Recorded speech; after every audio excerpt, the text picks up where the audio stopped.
On va commencer. Il y a plusieurs dizaines de personnes qui se sont connectées, donc on va pas les faire attendre sans plus attendre. Bonjour à tous. Merci de nous rejoindre ce matin sur un horaire un peu spécial, mais on pensait que c'était le plus pratique pour beaucoup de monde. Euh, on est hyper content du coup de vous réunir et d'avoir réussi à réunir un panel plutôt sympa de gens qui ont une grosse expérience sur le sujet. Et le sujet du coup de la matinée, ça va être vraiment comment faire revenir les salariés au bureau dans les meilleures conditions. Je pense que pas forcément à 100%, clairement, tout le monde a un peu sa philosophie d'entreprise là-dessus, mais pour les gens qui reviennent, il faut qu'ils soient vraiment dans les meilleures conditions. Et donc, pour ça, on a trois super intervenants. Je vais vous laisser vous présenter. Peut-être on peut commencer par Lia. Oui, avec plaisir. Bonjour à tous. Donc, je suis Lia Bazin, je suis Office Manager depuis 7 ans à Station F. En réalité, je viens de quitter Station F pour me remettre en freelance. Et à côté de mon métier d'Office Manager, j'anime le club des Office Managers, qui est un genre de gros groupement d'Office Managers dans lequel on organise des événements régulièrement et qui permet aux Office Managers de pouvoir rencontrer d'autres Office Managers et leur poser leurs questions. Merci Lia, et du coup qui apportera son expérience et ses regards aussi un peu critiques sur voilà, tout ce que vont pouvoir amener les témoignages de Jonathan et de Reda. Peut-être Reda, on te laisse enchaîner. Yes. Hello à tous. Reda Nafa, je suis le Global Head of Workplace de Ledger. Ça fait une quinzaine d'années plus que je suis dans le Workplace ou dans le FM, avec différentes expériences, que ce soit côté des gros players du FM comme Cushman, CBRE, etc. Et quelques années passées en ultra immersion chez Google, les 8 dernières années. Donc, content d'être là aussi et de partager avec mes chers homologues des débats passionnants sur le sujet. On en a aussi off webinar.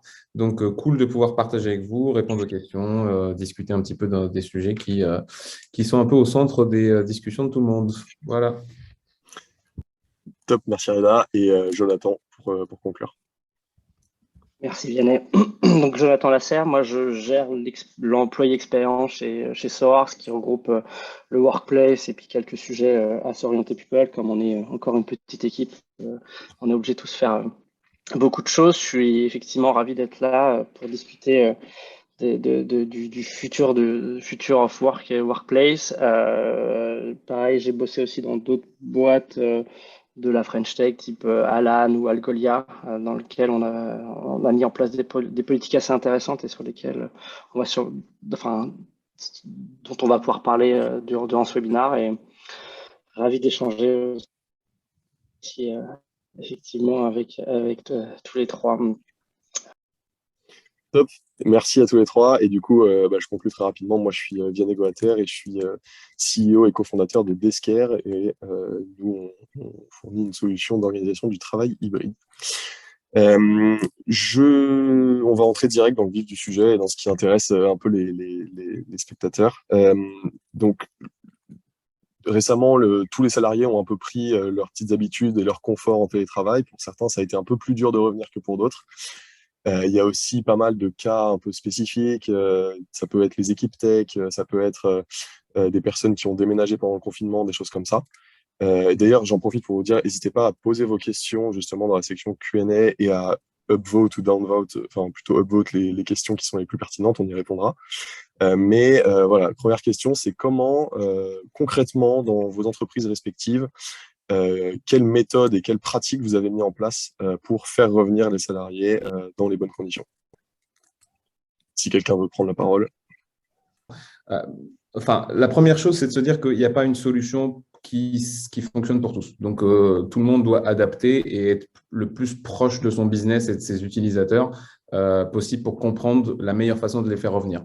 Maintenant, il y a des basiques on est quand même, on a traversé une pandémie, enfin on y est toujours un petit peu encore. Donc au début, tout le monde avait peur, hein, faut pas l'oublier. Donc il y avait un certain nombre de choses qu'il fallait prendre en considération parce que certains salariés sont plus sensibles que d'autres, donc ont des conditions de santé. Donc il y a le volet santé safety qu'il faut pas oublier. Donc ça commence déjà par ça, d'avoir les éléments de base, de se dire que tu as mis en place des protocoles de suivi pour tous les office managers ou les workplaces qui dépendent de people, donc c'est assez simple. Donc, il y a des protocoles de suivi, des cas contacts, des trucs positifs, etc. D'avoir au moins la structure pour pouvoir réagir, est au service des utilisateurs rapidement pour les prendre en charge, etc. Il y a toute la partie conformité et compliance qu'il faut avoir par rapport à l'État, donc que ce soit le protocole sanitaire, etc. Donc, ça, c'est des bases que tout le monde connaît et que vous devez couvrir.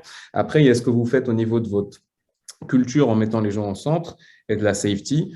J'ai parlé de cleaning, j'ai parlé de suivi, de désinfection, de points de contact, d'un certain nombre de solutions innovantes qui permettent de désinfecter tout type de virus, etc. Et on en a vu plein avec des startups françaises, je pense notamment à une lyonnaise, je ne sais plus comment il s'appelle. Et donc, il y a la signalétique qui va bien, il y a tout ça, ainsi de suite. Maintenant, il faut pas le négliger. Et comme il y a eu des vagues, donc des allers-retours entre le bureau, revenir à la maison, bureau, ainsi de suite.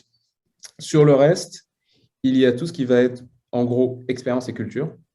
Il va tout ce qui va être tools et systèmes, donc des outils, etc., à l'image de Desker ou d'autres, des solutions de Flex, etc. Il y a une philosophie, une approche à mettre en place si elle n'existe pas au sein de l'entreprise, c'est-à-dire de créer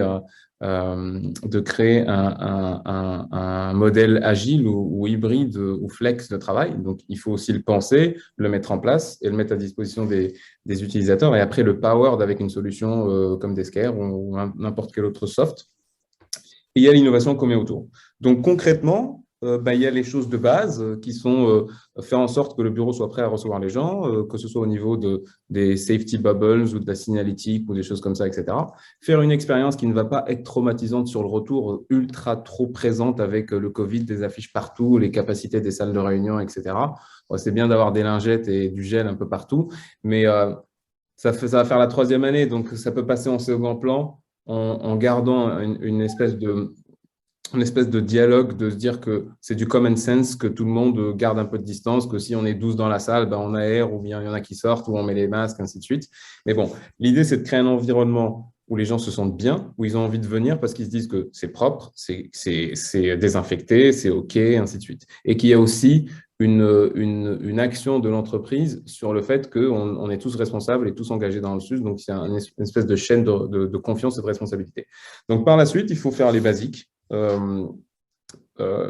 C'est une communauté avant tout. Donc, revenir sur les bases de pourquoi je viendrai au bureau, parce que j'ai envie de voir mes collègues, parce que j'ai envie de faire des choses que je ne fais pas chez moi, parce que j'ai envie de bosser en squad mode ou de bosser en mode projet avec des gens, parce que j'ai envie d'avoir une vie de bureau qui est sympa.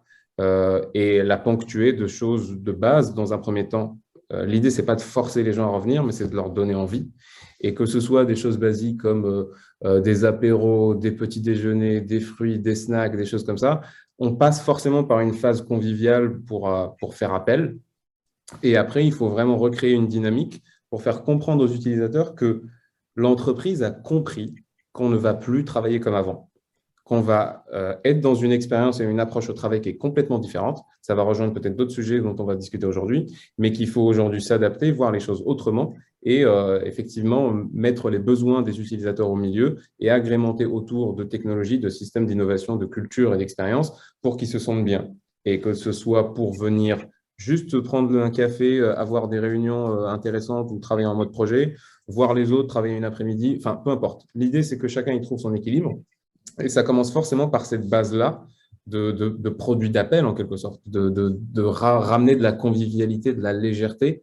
L'échange au bureau, au-delà des synergies business, au-delà des interactions qui, clairement, prônent et développent des choses. Enfin, c'est les meilleures idées ou parmi les meilleures idées qu'on a vu le jour chez Google ou ailleurs, c'était parce que des gens se sont croisés au bureau en disant on a fait ça, hop, ça a donné Google Maps, ça a donné telle chose. Donc, c'est vraiment un aspect connexion, mais au-delà de tout ça, c'est rigoler, c'est charrier un collègue, c'est avoir une atmosphère sympa, quelque chose qui te donne envie de partager et où tu fais partie de quelque chose. Donc, il y a ces basiques qu'il ne faut pas oublier.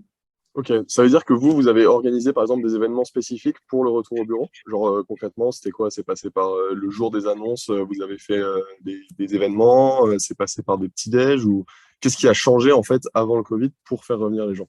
Bon, en fait, Et- on a commencé un peu avant. Donc, on a donné un équilibre, un choix aux gens en fonction de leur sensibilité, de leurs besoins, etc., de venir, de ne pas venir, etc. Desker était déjà en place à ce moment-là. Et ça permettait d'organiser, de voir qui est au bureau et surtout de venir se greffer sur tous les événements qui ont été créés pour ponctuer, que ce soit des petits déjeuners, que ce soit des événements, que ce soit des apéros, que ce soit des choses business ou des choses comme ça orientées sur le bureau ou sur l'utilisateur. Il y avait plein d'événements qui ont été créés pour ponctuer tout ça. Il y a beaucoup de culture et de communication. On a une head of culture et de internal comms qui aussi travaille étroitement avec Workplace, avec People pour justement tout ça. Il y a eu des swags, des swags spéciaux qui ont été à l'image de Sweet ou autres qui ont été faits concrètement pour le retour. Donc, il y a plein de choses qui ont été réalisées. Des revisites, on a une usine qui est dans le Cher où on fabrique notre hardware. Donc, il y a eu des sessions de découverte où on a refait passer les gens pour voir la mise en place de nouveaux produits qu'on sort cette année, le Ledger, le Nano S+. Donc, il y a eu des visites qui ont été organisées, il y a un certain nombre de choses. Donc, tout un programme, ce n'est pas une chose, c'est plein de choses, mais il faut juste que ça ait sa fondation dans quelque chose de solide et de pas contraignant. L'idée, ce n'est pas de faire revenir les gens parce qu'on paye du loyer, mais c'est pour créer cette connexion, cette alchimie et revenir là-dessus. Et donc, ça doit avoir des expériences, ça doit avoir des outils, ça doit être powered par Workplace pour faire en sorte que ces gens qui savent faire ça, il faut juste les remettre dans un environnement sympa, vertueux et sain pour que les connexions puissent se refaire. Ok, bah, J'ai une petite question. Oh là, je me suis plantée. J'ai une ouais. petite question. En fait, on parle de retour au bureau, mais j'aimerais juste pour situer un peu le sujet, dans quelle mesure vos équipes, elles sont venues ou non au bureau? En fait, de quoi on parle exactement? Je dis ça parce que moi, chez Station F, on était à peu près 50% au bureau, 50% en remote. Et c'est ce qui était en train de s'inscrire, peu importe la levée ou non du télétravail obligatoire. On allait rester à peu près sur ce rythme-là, mais je sais, je le vois dans le club des office managers, qu'il y a des boîtes où au contraire, en fait, ils sont complètement à nouveau en présentiel. Ça change vachement d'une boîte à l'autre. Donc vous, concrètement, Jonathan, Reda et éventuellement les personnes dans le chat, à quel point vous restez en télétravail? Enfin, c'est quoi? C'est 30% de ton équipe qui s'est barrée, qui ne revient pas? Est-ce que c'est quoi vos objectifs? Est-ce que vous aimeriez en avoir la moitié au bureau, plus de la moitié, moins? C'est quoi votre idéal et c'est quoi la situation réelle pour l'instant? Je vais laisser Jonathan parler un petit peu parce que sinon je vais parler tout le temps. Et après, je vais te répondre. Vas-y, Joe. Moi, je pense qu'on a eu vachement de limitations et qu'on vient seulement de les lever sur donc les limites de personnes au bureau. On avait beaucoup de personnes qui poussaient justement, qui poussaient pour qu'on augmente ces limites régulièrement parce que on avait, en tout cas dans notre équipe, et c'est aussi parce que c'est notre ADN chez Sorar, d'être beaucoup en présentiel. Je pense que ça dépend énormément de chaque culture d'entreprise. Donc chez Sorar, concrètement, je pense qu'il y a 80% des gens qui sont là plus de 3 jours par semaine et qui veulent être là plus de 3 jours par semaine. Donc, c'est à nous de créer l'environnement pour que, à la fois, ils puissent le faire en toute sécurité et en toute sérénité. Ce qui a du coup été beaucoup plus simple pour moi pour les faire revenir au bureau parce que au-delà de devoir créer des événements, recréer des habitudes de bureau, il y avait cette volonté de base des collaborateurs.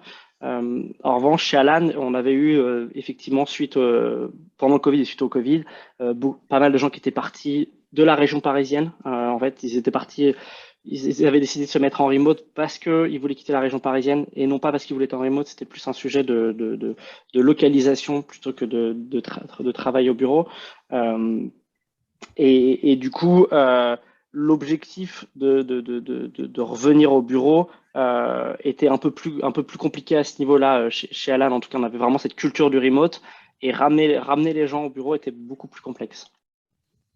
Ok, et dans ce cas-là, c'était quoi les tricks, on va dire, mis en place pour les ramener? Est-ce que déjà, tu as vu une différence entre les équipes?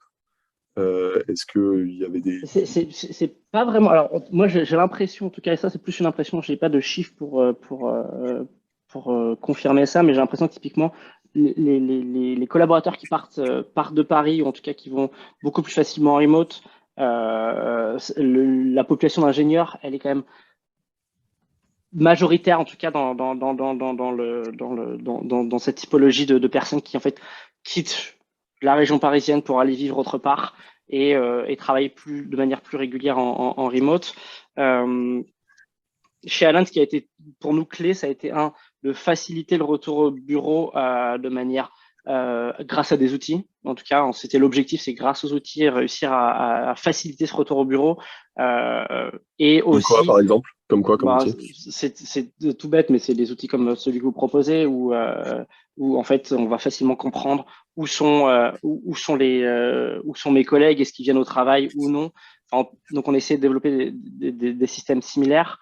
Et ce qui était très important chez Alan, c'était ce que disait Reda tout à l'heure, le cadre de la santé, de la sécurité au travail, pour rassurer toutes les personnes en disant ok, voilà, on a mis en place toutes ces procédures qu'on a essayé de ne pas faire, de ne pas, enfin, de créer pas de créer une lourdeur, mais juste de quand même créer un cadre de sécurité au travail qui était quand même en place. Voilà, vraiment créer un cadre. Ok. Donc maintenant, en fait, que les restrictions sont levées, le masque tombe, il y a un peu moins cette logique de peur. Enfin, ça, c'est ce qu'on se dit. Euh, donc logiquement, il y a des barrières mentales au retour au bureau qui devraient tomber. Euh, qu'est-ce que vous observez? Enfin, c'est quoi le prochain truc qui va faire revenir les gens? Parce que vous êtes dans des entreprises où on a très vite adopté, voilà, tout ce qui est le snacking, vous avez des politiques de télétravail qui sont assez flexibles, des choses comme ça. Qu'est-ce qui va vraiment faire tilter les gens et se dire, vas-y, bah, ce jour-là précis ou cette semaine, je fais 4 jours de présentiel plutôt que 1 ou 0, quoi. Bah, là, je peux peut-être répondre pour une fois. Moi, ce que j'ai observé chez Station F, c'est qu'on essayait d'avoir des moments de formation. En fait, les gens, globalement, maintenant, bossent très bien à distance. Alors, ça dépend évidemment des fonctions, mais globalement, ça se passe bien et c'est acquis. On essaie donc de convaincre, enfin, d'amener nos collaborateurs à venir plus pour des moments de formation. Et sur les formations, on essaie de faire que du présentiel. On pourrait très bien faire du virtuel, mais pour qu'ils aient un moment d'équipe, qui ne soit pas juste un moment de détente ou de chill, mais vraiment un moment de formation et où du coup tu partages sur tes problématiques professionnelles, sur tes problèmes business, etc., dans un moment de formation avec une personne extérieure à l'équipe, le formateur, qui donne un peu le lead et qui fait le fil rouge de la journée. Et ça marchait plutôt bien. Et du coup, les gens se disent, OK, bah, en fait, le bureau, ce n'est pas uniquement le lieu où je peux bosser ou boire des cafés et passer un bon moment avec mes collègues. C'est aussi en fait l'endroit où je dois aller pour pouvoir accéder à toute l'offre de formation de mon entreprise. Et je sais, alors moi, c'était pas moi qui pilotais, c'était la RH, mais c'est quelque chose qu'elle cherchait vraiment à développer. Aussi parce que, je sais pas, dites-moi Jonathan et Reda si vous êtes d'accord avec moi, mais il y a encore 2 ou 3 ans, quand autorisait le full remote dans une boîte tech, tout le monde ne le faisait pas encore. Donc c'était compétitif. Aujourd'hui, dire sur une fiche de poste qu'il y a du remote, on s'en bat les, je peux pas le dire, mais c'est pas dessin, c'est pas original. Alors que commencer à dire qu'en fait, tu as un vrai parcours de formation et tu vas pouvoir te former, bah, ça intéresse. Et juste avant de laisser Jonathan et Reda répondre là-dessus, très concrètement, il y a des jours que tu privilégiais sur les formations parce que c'est assez touchy. On voit qu'il y a des courbes de présence au bureau qui sont très faibles le lundi et le vendredi. Et du coup, faire revenir les gens le vendredi exprès, ça peut être perçu comme pas du flicage, mais voilà, on a peur que vous partiez en week-end trop tôt, donc on vous fait revenir. Est-ce que vous privilégiez un jour en particulier quand tu étais à Station F? Ouais, le mardi et jeudi. Ok. Qui correspondent au pic en fait de présence Ah ouais, qu'on observe. Ouais. ouais. Oui, et puis surtout, on se rend compte que quand même, ce que tu disais, c'est assez vrai. Il y a le fait d'offrir du remote, maintenant, c'est plus du tout. Enfin, en tout cas, dans notre environnement, dans cet environnement tech, c'est plus du tout un facteur décisionnel. Moi, je pense que c'est même aller au-delà, c'est de se dire plutôt apporter de la flexibilité aux collaborateurs. C'est ça qui va faire la différence. C'est de se dire, toi, en tant qu'employé, on te donne le choix de travailler où tu veux, quand tu veux. Et si tu viens au bureau, c'est bien. Mais en fait, si tu es que tu sois à Marseille, Bruxelles, à Londres ou je sais pas, et que tu sois sur une table de coworking ou chez toi, peu importe, tant que toi, pour toi, tu considères que c'est le meilleur setup pour que tu puisses travailler. C'est ça qui va faire vraiment la différence. Et moi, je suis assez contre ces boîtes qui, pour l'instant, disent 2 jours de télétravail offert. C'est vraiment c'est aller à l'encontre de la flexibilité des collaborateurs. Je pense qu'il faut quand même, il y a une vraie responsabilisation des gens et de se dire, fais tes choix pour travailler dans les meilleures conditions et nous, on va juste regarder au final tes résultats et pas la manière dont tu les as amenés. Oui, je suis d'accord. Après, ça, c'est applicable parce que nous, on est dans des industries web. Je ne sais pas, les personnes qui sont connectées parmi les participants, vous êtes dans quel type d'industrie? Est-ce qu'il y a des personnes pour qui, en fait, ce n'est pas applicable parce que juste leur job se fait moins bien à distance que le nôtre? En fait, c'est ce que j'allais dire, Lia, en attendant quelques réponses sur le chat. Clairement, comme tous les autres trucs, ça doit s'adapter. Nous, on est une boîte qui fait du hardware. Donc, et ça dépend des profils, ça dépend de ce qu'il y a à faire et ça dépend de quelle équipe tu es. On a des devs ou des ingés qui sont encore jeunes en termes d'expérience entreprise et qui ont besoin d'encadrement. Donc, il y a tout un truc pour faire en sorte qu'ils soient encadrés avec cette flexibilité en remote, ainsi de suite. Mais ils ont, eux, d'un côté, besoin de pouvoir être avec les autres, à être en mode projet, en mode squad ou autre. Et cette population, il faut la surround avec un certain nombre de choses pour pas qu'ils décrochent en quelque sorte, mais qu'ils puissent avoir, étant donné leur jeune expérience dans l'entreprise, des guides en quelque sorte ou des mentors. Donc, il y a un programme de buddying qui fait en sorte que tu peux accompagner effectivement ces gens et équilibrer un peu la flexibilité totale avec le besoin de rencontrer les autres, etc. D'un autre côté, quand tu bosses aussi dans des industries différentes où tu as du hardware ou toute autre chose, restant dans la tech, voire même pas dans la tech, moi, je pars du principe fondamental que des choses incroyables peuvent se faire au bureau. Donc, je ne vais pas te dire que je ne veux pas pousser les gens, je vais les attirer, j'ai envie. Il y a aussi le truc, et soyons pas, on n'est pas dupes, hein, on met des millions dans les bureaux. Ça fait partie des investissements indirectement sur le staff, indirectement sur l'image, indirectement sur la marque employeur, sur le rayonnement, sur plein de choses. Mais il y a aussi un certain nombre de technologies, d'innovations, de cultures injectées dans ces espèces d'incubateurs, en quelque sorte, à environnement, à bien-être, à ce que tu veux.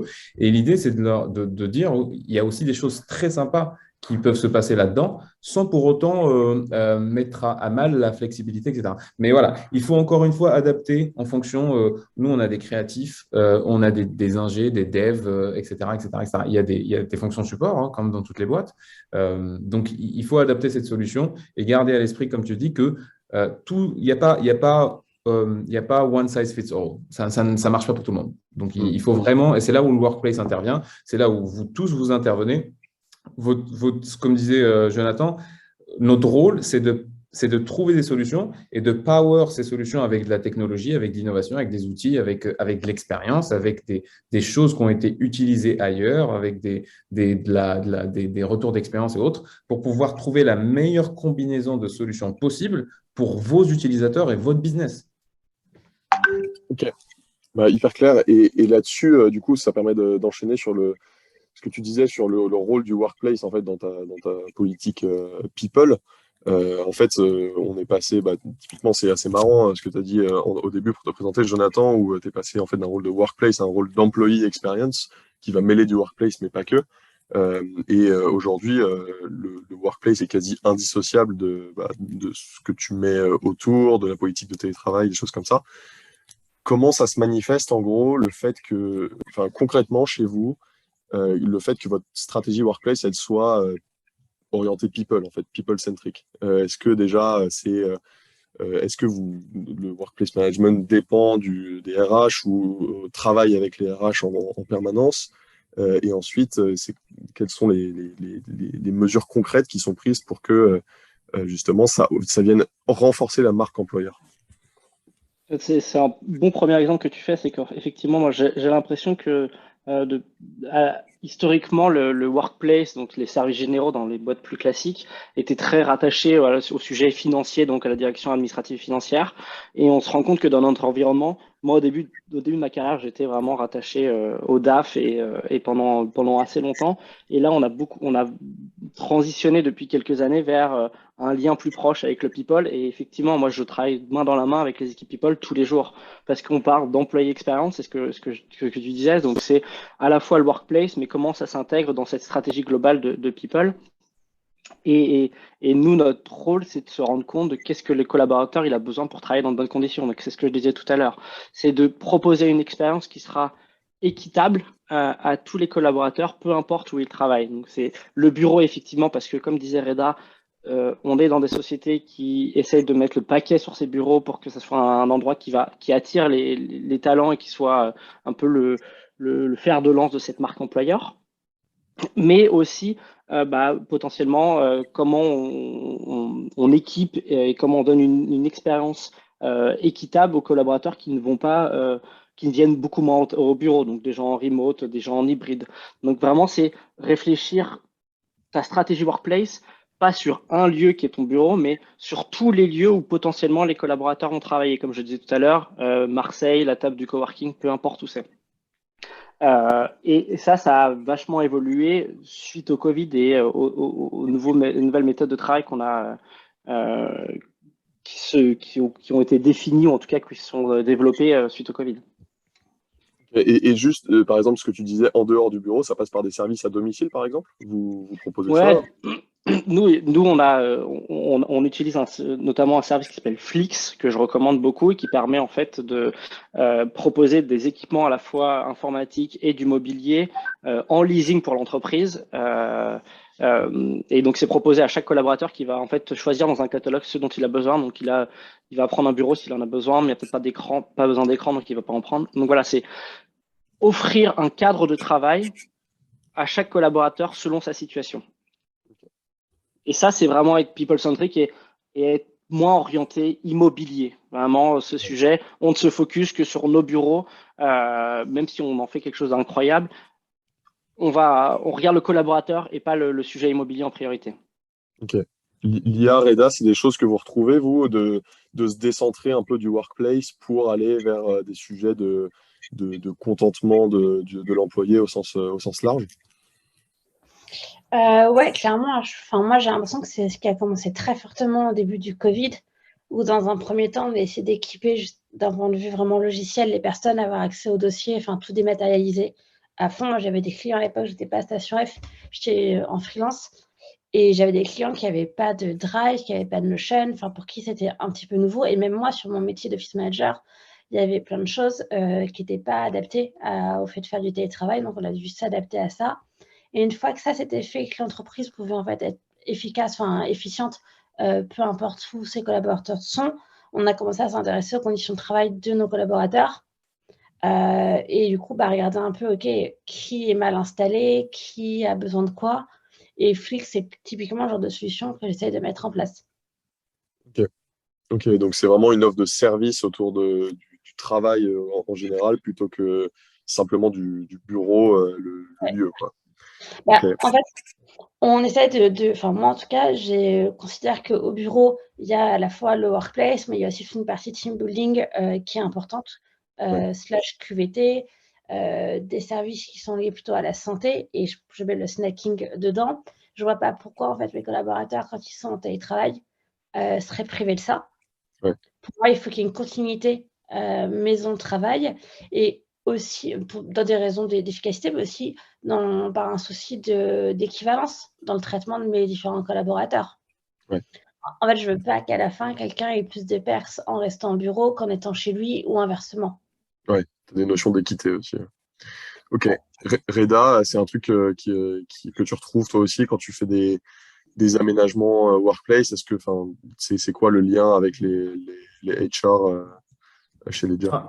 Je pense que, je rejoins Jonathan aussi, Elia, sur les trucs. De façon vraiment un peu plus macro, on est clairement sur une approche différente de ce que était le workplace avant, parce que ça a été transformatif avec le Covid, parce que tout le monde a compris aujourd'hui qu'on ne va pas revenir vers le fonctionnement d'avant et que le fonctionnement d'aujourd'hui va faire partie de comment on va travailler. Donc, ça va encore évoluer, mais ce qui est certain, c'est que ça ne sera jamais comme avant.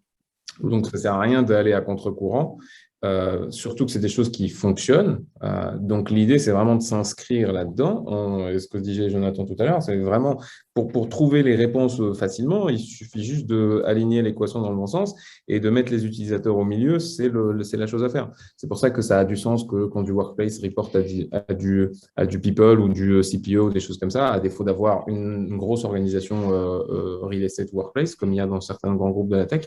Mais l'idée, c'est vraiment de shifter tout ça et de mettre l'utilisateur au milieu, qu'il soit chez lui, qu'il soit machin, qu'il soit en full remote, qu'il soit, peu importe la solution, d'apporter quelque chose. Et c'est le rôle de Workplace de faire en sorte que qu'il y ait cette espèce de consistency et de continuité, enfin d'équilibre dans les services qui sont fournis. Alors, c'est pas facile de centrer, de tout faire dans un siège, c'est simple, enfin, avec le well-being, la QVT, tout ce que tu veux, de faire ça dans des hubs, chez les gens, etc., même en s'aidant d'un écosystème de startups qui commence à émerger pour fournir ces services, c'est pas évident. Maintenant, il faut juste se dire qu'il faut pouvoir adapter aux utilisateurs, à leur mode de vie, à leur profil particulier. Enfin, quelqu'un qui assez jeune, qui est sur Paris ou autre et qui a un 20-30 mètres carrés, etc., bah, va préférer le confort du bureau, un certain nombre de choses. Ça dépend vraiment des gens, de leur parcours, de ce qu'ils ont à faire. Donc oui, on adapte complètement et on innove pour essayer de trouver vraiment des solutions encore plus, on va dire, ahead, en étant proche des collaborateurs pour savoir qu'est-ce qui fonctionne, de quoi ils vont avoir besoin demain pour essayer. Le Covid nous a mis un peu Alors, pour certains groupes, on était déjà à peu près dedans. Il y avait un certain nombre de choses qui étaient déjà en place, à l'image de tous les groupes qui ont pu, en un clin d'œil, passer en full remote et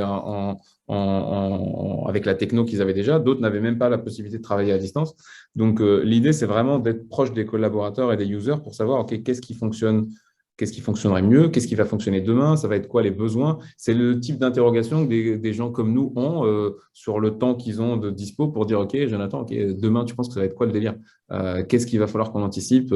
C'est quoi les besoins de demain? La nouvelle génération qui travaille pour des boîtes comme nous, des jeunes ingés, développeurs, etc., c'est quoi leur souci de la vie professionnelle? Sur quoi ils sont focalisés? Qu'est-ce qui va être important pour eux? On l'a vu déjà qu'avec la génération Y, etc., ils ont pas la même notion du travail. Ils le prennent pas de la même façon. C'est dans un truc où qu'est-ce que toi tu m'apportes? C'est pas que ce que moi je t'apporte uniquement. Donc, il y a plein de choses sur ces sujets-là. Ça va bouger, mais ce qui est certain, c'est que ça va pas revenir comme c'était avant. Donc ça, si des boîtes l'ont pas encore compris, Bon courage à elle pour attirer les meilleurs, quoi. Et tu vois, excuse-moi, je rebondis hein, sur un point, c'est il y a un truc qui se développe de plus en plus dans pas mal de boîtes, c'est qu'est-ce que tu peux proposer pour les collaborateurs qui sont en hybride ou en remote, mais qui veulent pas venir au bureau, qui ne peuvent pas venir au bureau. Tu es à Bordeaux et en fait tes bureaux sont à Paris, tu peux pas venir tous les jours. À la base, la seule option, c'est que tu bosses chez toi et tu as de plus en plus de boîtes qui proposent des licences de coworking, typiquement, des accords. Nous, on a signé un accord global avec WeWork, ce qui fait que tu es un collaborateur et en fait, tu veux aller travailler parce qu'en fait, tu es en remote à Bordeaux parce que tu n'avais pas envie d'être à Paris, mais tu veux aller dans un coworking. Là, ta boîte va te proposer cet espace de coworking. Tu as quand même cet attachement assez fort des gens à l'espace de travail, au bureau. Et du coup, c'est aussi le rôle de nos jobs d'anticiper ça et de trouver des solutions pour contenter tout le monde. Ouais. Là-dessus, du coup, donc là, on parle de réservation de coworking, justement. Enfin, moi, c'est une petite question. Ensuite, on parlera de. Enfin, il y a une autre grosse question qui revient, mais je voulais juste rebondir là-dessus. Est-ce que vous avez identifié un truc concret, une tendance? Donc, on a beaucoup parlé avant, c'était les snacking, les fruits à volonté qui faisaient venir les gens. Ensuite, c'était, je sais pas, au tout début, c'était l'étape de baby-foot. Là, c'est quoi le nouveau truc à la mode, en fait, qui fait que les gens viennent au bureau? Est-ce que vous avez identifié un truc en particulier chez vous ou dans d'autres boîtes? Mais je prends la parole, je te disais, je m'inscris un peu en contre, mais moi, je pense pas que les gens venaient vraiment parce qu'il y avait des kiwis et des tables de baby-foot. Hein. C'était la version, c'était le storytelling des vendeurs de baby-foot et kiwi. Ok. Mais je pense que c'était, je sais pas, c'est très personnel, mais pour moi, ça n'a jamais été une motivation. Par contre, les gens venaient parce qu'il y avait quelques jours de congé en plus, parce qu'on pouvait faire du télétravail, parce qu'il y avait de la souplesse dans le management, par exemple pour, je sais pas, les jeunes mamans ou les galères médicales. parce qu'on était évalué sur notre performance et pas sur notre présentiel. Enfin, je pense que c'était un ensemble de choses beaucoup plus complexes, mais moins sexy et plus difficile à expliquer que de dire, OK, il y a un baby-foot et des kiwis. Limite, le Ok. sens baby-foot snacking, ça signifiait que ceci est une entreprise avec une politique de congé ou d'analyse de la performance qui va t'intéresser. Je ne sais pas, c'est peut-être pas très clair ce que je veux dire, mais pour moi, c'était juste un symbole de tout le reste. Ouais. Ok, là, je me permets juste de donner mon expérience perso pour une fois. C'est marrant parce que moi, ça m'est arrivé de discuter avec des amis qui, notamment, sont dans des grosses boîtes de conseil qui ont plein de budget alloué à ça et qui me disent, moi, je viens au bureau parce que je prends mon petit déj gratos, mon café avec mes collègues et ça m'aide à lancer ma journée. Et je sais qu'ensuite, tout au long de ma journée, j'ai des barres de céréales, des choses comme ça et tout. Et ça jouait un vrai rôle attractif. Mais ça dépend vraiment beaucoup, je pense, des Ouais. perceptions et aussi des phases de vie de chacun, quoi, je pense. En fait, je pense que ça dépend aussi de là où tu étais. Toi, je regardais, tu étais chez Mazars, donc dans un environnement, une super boîte, très cotée, mais très classique, je crois. Je ne suis jamais allée. Là où moi, j'ai toujours été dans le web. Donc, si tu veux, les kiwis, je Ouais. les ai en perfusion depuis que je suis au job. Donc, je pense que j'y suis moins sensible. Là où, Ouais. au contraire, il y a des avantages chez Mazars que j'ai jamais eu et qui pourraient me faire un peu perdre de vue d'autres trucs. Ouais. Mais pour répondre à ta question, c'est quoi le prochain truc? À une époque, c'était vraiment la QVT. Moi, j'ai l'impression qu'aujourd'hui, donc QVT pour kiwi, billard et baby-foot et tout le reste d'intéressant.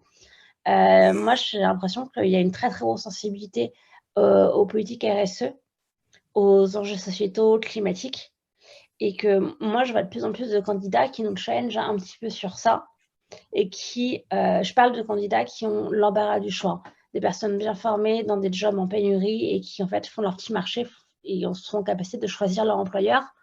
Bah, un bureau ou une politique dans une entreprise avec un vrai projet RSE, un vrai différenciant, moi j'ai le sentiment que ça plaît pas mal. Enfin que ça plaît. C'est pas juste ça Ça plaît, ça peut.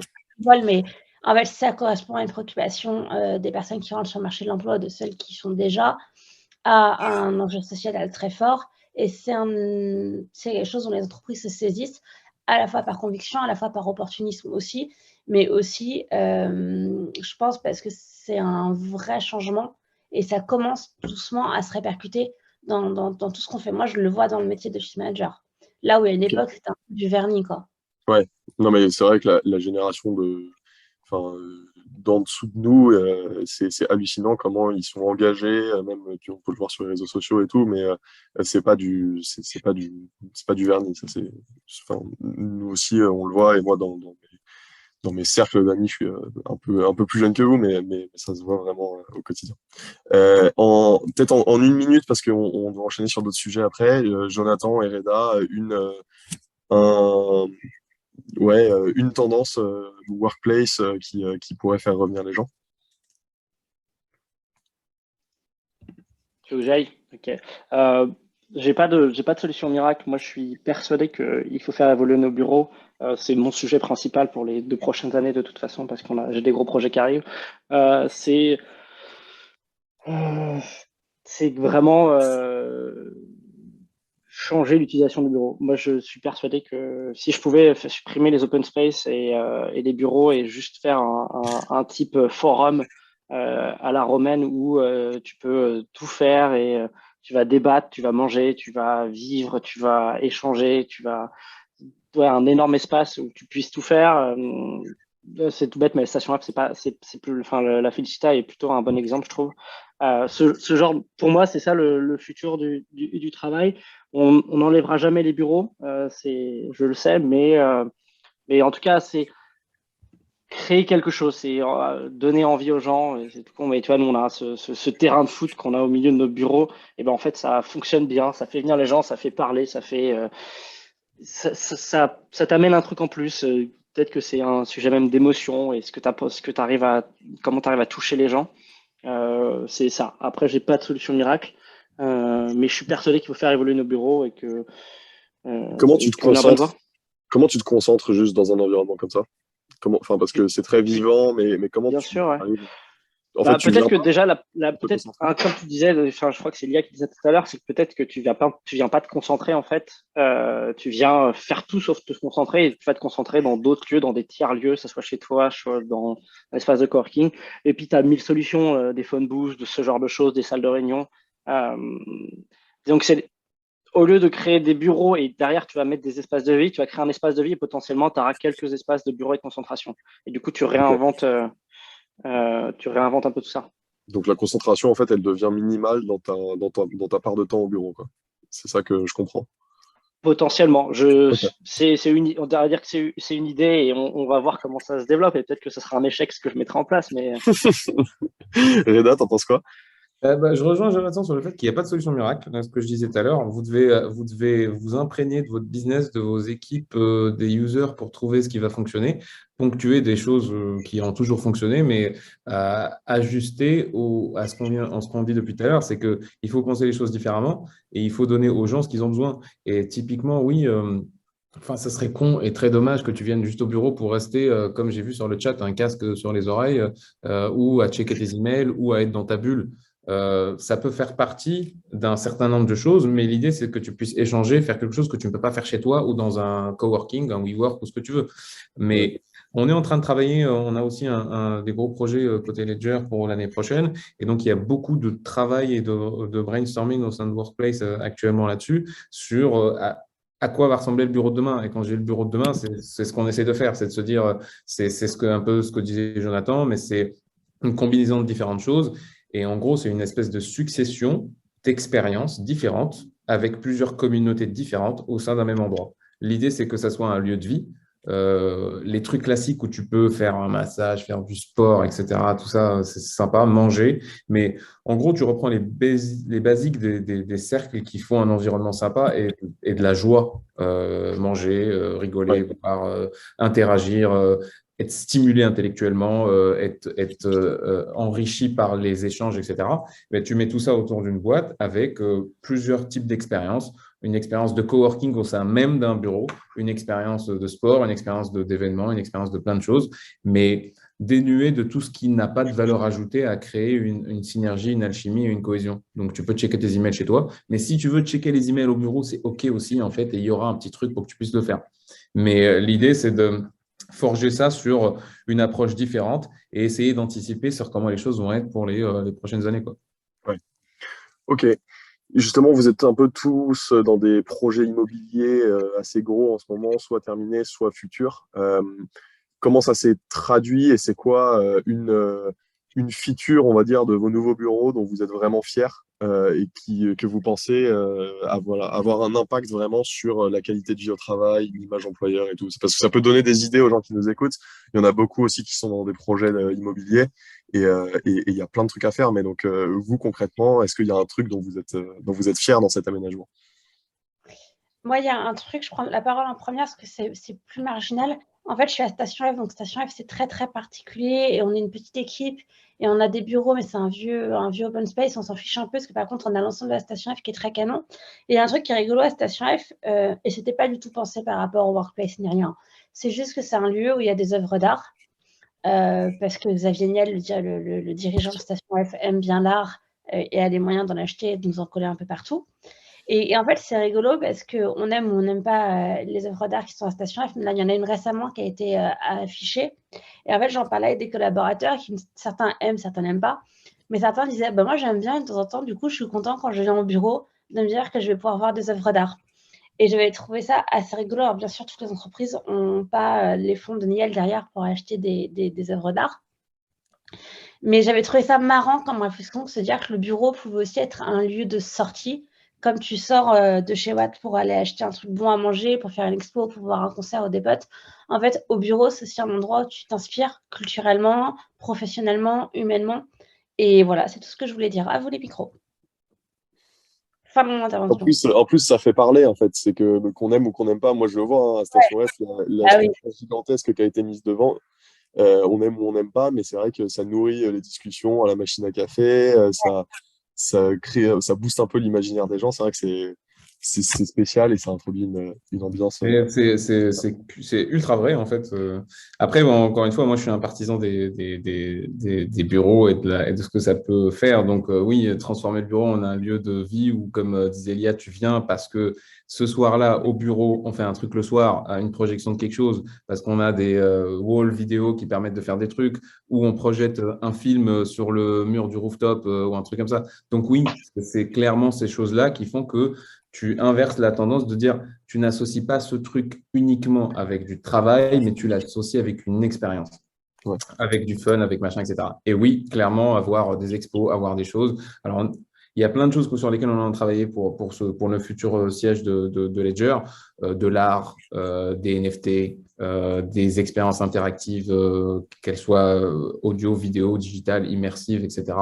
On est en train de voir un peu tout ce qui peut on se disait aux équipes la dernière fois, c'est quoi le Workplace Web 3 pour tous ceux qui sont dans notre écosystème à nous, de se dire, OK, qu'est-ce qui va être différent que de faire une salle de réunion avec un système de vidéoconférence, etc. Qu'est-ce qui peut être autre chose? Qu'est-ce qui peut être plus immersif, plus… alors, pas non plus mettre des Oculus et faire toute une réunion en VR, mais quelque chose de différent. Mais c'est surtout revenir faire cette approche nouvelle ou différente, qui est des working styles, qui est sur ce qu'on est en train de faire, on design un certain nombre de rôles sans bureau. Parce que je pars du principe que tu passes peut-être 40% de ton temps à ton desk et sinon tu es en réunion, tu es au café, tu es dans un lounge, tu es dans la cour, tu es au rooftop ou je ne sais pas où tu es pour ceux. Enfin, je dis rooftop, ça peut être une terrasse, ça peut être la rue en bas, enfin peu importe. Mais dans le sens où tu n'es pas forcément dans ton bureau tout le temps, donc tu n'en as pas forcément besoin tout le temps et tu n'as pas besoin qu'il fasse un 60 ou un 80. Donc tu as besoin d'un spot pour construire ta journée. Ça peut être un coworking, ça peut être à côté du barista, ça peut être à l'image de ce qui se fait dans des coworking, mais c'est une succession de petites choses avec les outils qu'on va te donner et les espaces qu'on va te donner qui vont te permettre de faire ta journée. Et tu n'as peut-être pas forcément d'avoir un bureau. Donc oui, il y a encore des salariés qui sont très sur la clean desk policy ou être sur son bureau, avoir ses photos, avoir tout ça. Tout ça est possible avec une approche différente et une succession d'expériences et plein de trucs super sympas qu'on peut mettre au sein d'un lieu de vie.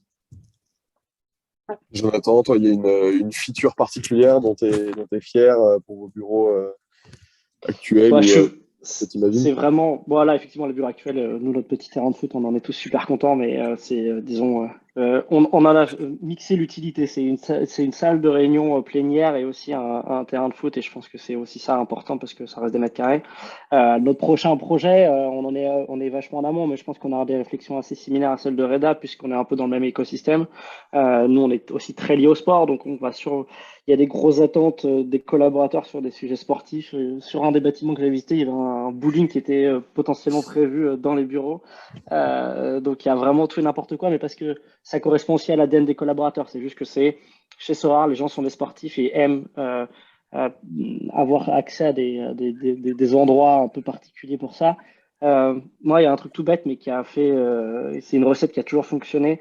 C'est que je vais chercher à proposer l'expérience culinaire la plus importante, c'est-à-dire avoir le meilleur resto d'entreprise si c'est possible. S'il faut avoir un chef 3 étoiles pour tous les midis, là, tu peux être sûr que si tu as une offre food qui est de très haute qualité, tu feras venir tout le monde au bureau. Et c'est sûrement le truc qui fonctionne le mieux.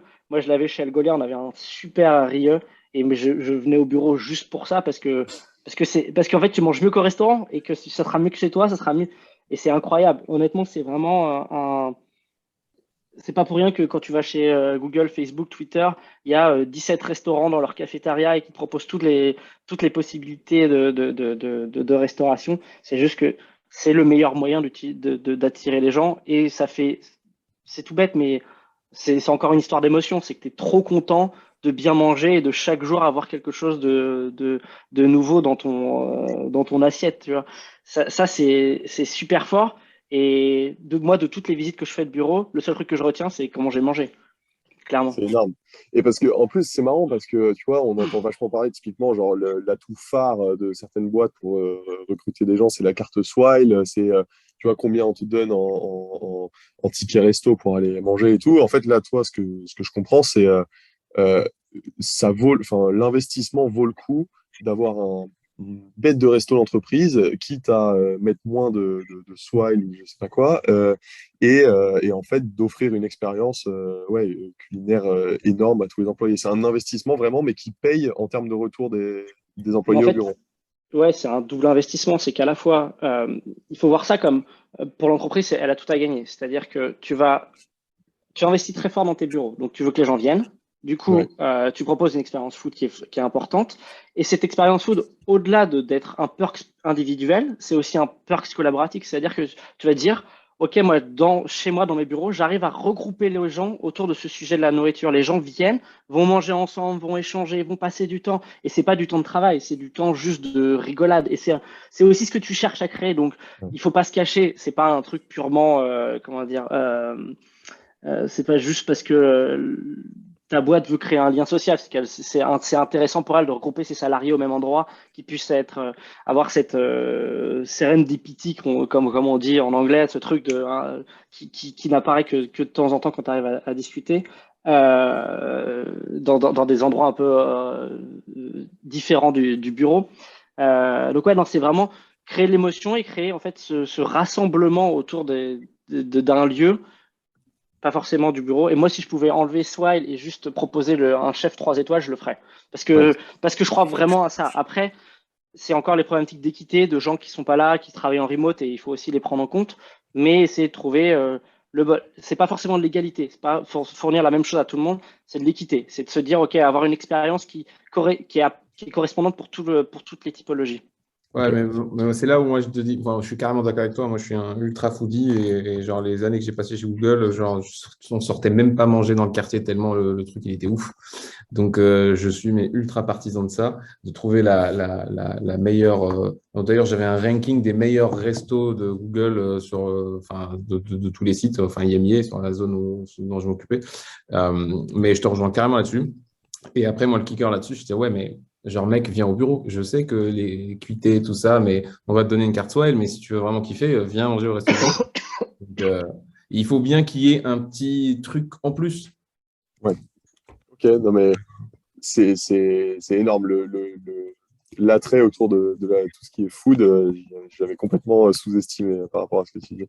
Bah, et ce que je retiens aussi, c'est que du coup, vous essayez de créer des expériences qui sont en rapport avec l'environnement de votre entreprise. C'est marrant, Reda, tu as direct parlé de qu'est-ce que c'est le bureau du Web3.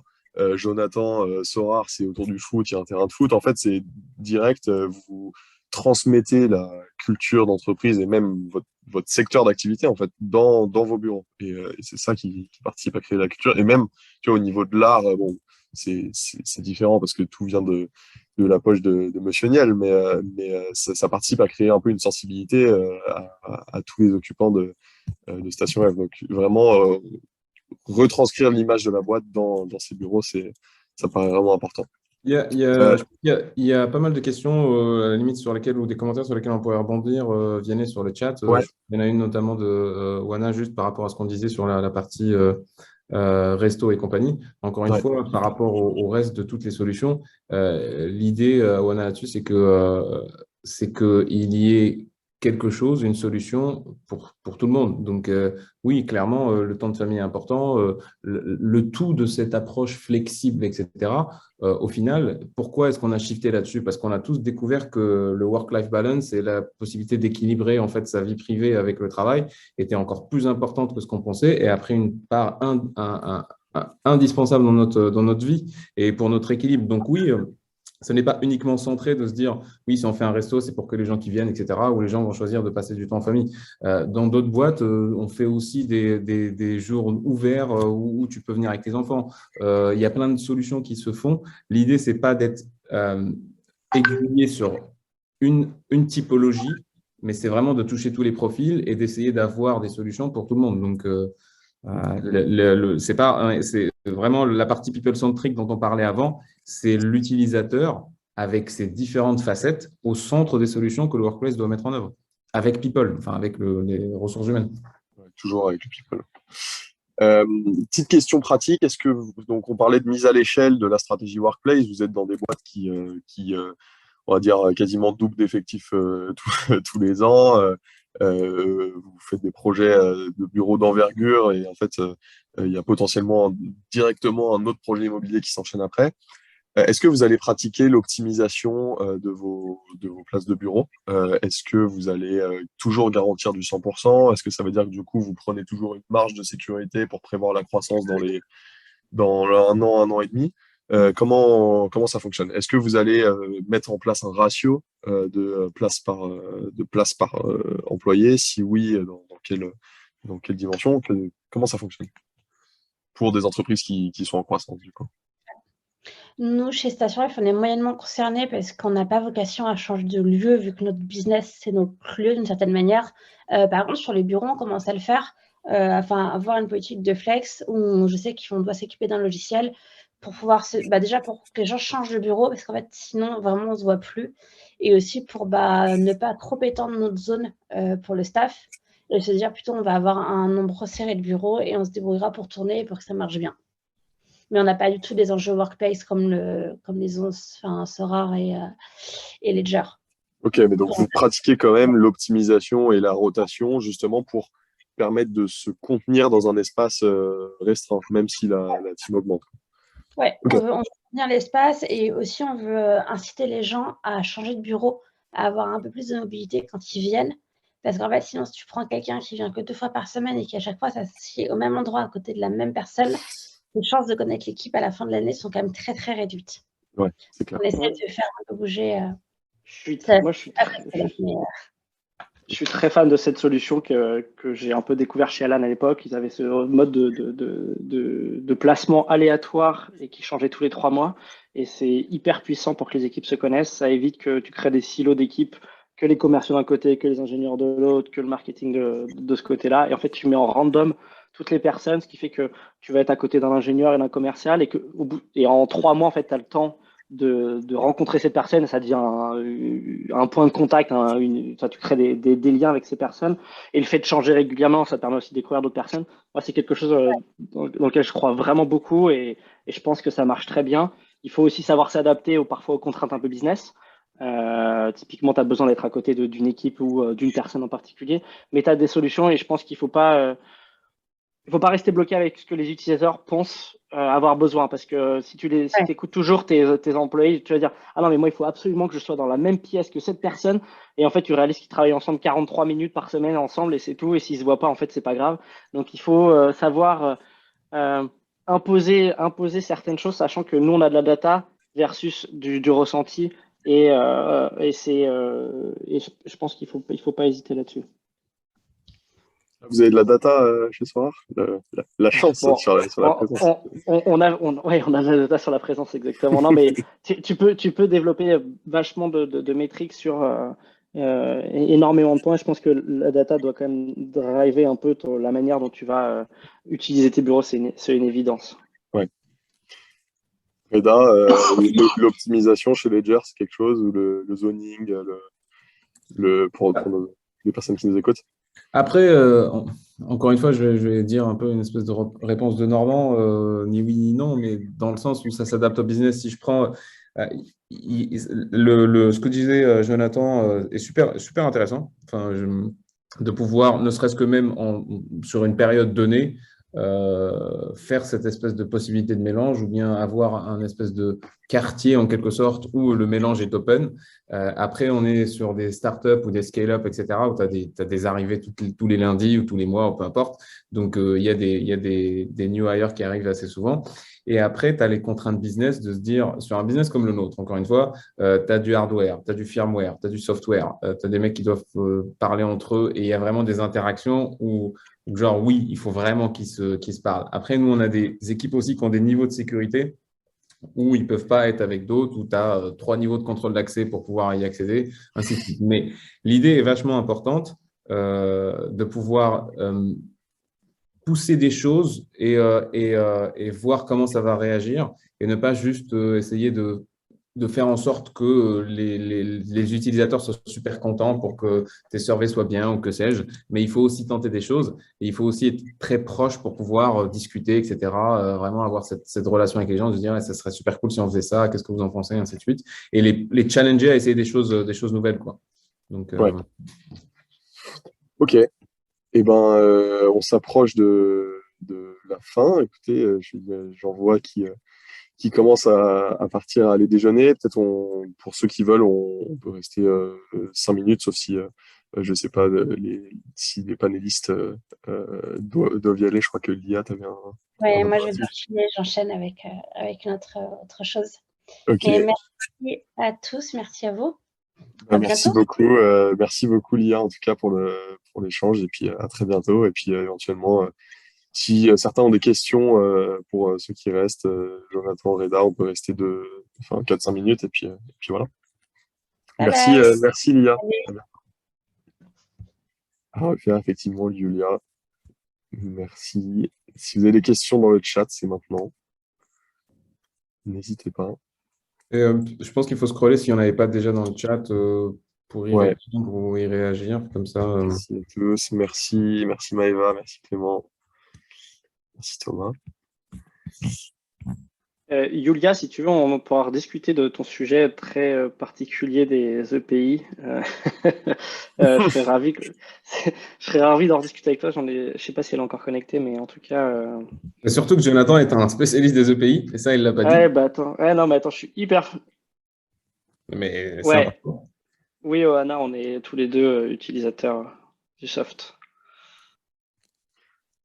Ils sont contents, hein. On dirait pas comme ça, mais. Pour l'instant, Ils sont engueulés tous les matins parce qu'on voudrait encore plus de features, mais Ah ouais, en soi, on est plutôt content. le co-développement, on était au téléphone avec 1 heure pendant. On était au téléphone ensemble pendant 1 heure avec Reda ce matin pour justement avancer sur les nouvelles features, les choses comme ça. Donc, c'est bien, Vianney, il dit toujours oui, c'est ça qui est cool. On peut avoir ça. C'est la roadmap. Non, mais là-dessus, Oana, je t'invite à contacter directement Jonathan et Reda, hein, sans que moi j'interfère, et puis vous pourrez échanger très librement là-dessus. Je pense que Jonathan et Reda, vous n'avez pas de souci à être contactés. Aucun souci. Et je sais pas, alors j'ai pas lu si Ona, tu cherchais des solutions, etc. Alors, enfin, bien avant de discuter ou on va dire, de faire un partenariat avec Desker, j'ai vu un peu ce qu'il y avait sur le marché. Je pense que tous on l'a un petit peu fait, donc on a assez de recul sur les différentes solutions qui sont en place, ce qu'ils offrent, leurs coûts, leur flexibilité, l'équipe derrière qui dirige, leur roadmap en quelque sorte. Donc, n'hésite pas, Jonathan, pareil, quoi. Et effectivement, ouais. Et vous en aviez mis une en place carrément chez Ledger. Oui, exactement. Avant mon arrivée, il y avait un autre soft, effectivement, qui ne fonctionnait pas très bien. Bon. Eh ben, on vous laissera en discuter si ça vous intéresse. Est-ce qu'il y en a d'autres qui ont des questions? Sinon, on va tranquillement vaquer à nos déjeuners respectifs. Il va falloir que je file. Ouais. Bon, bah, écoutez, je pense qu'on va pouvoir clore la session. Merci à tous. Reda, Jonathan, merci pour votre temps. C'était vraiment sympa.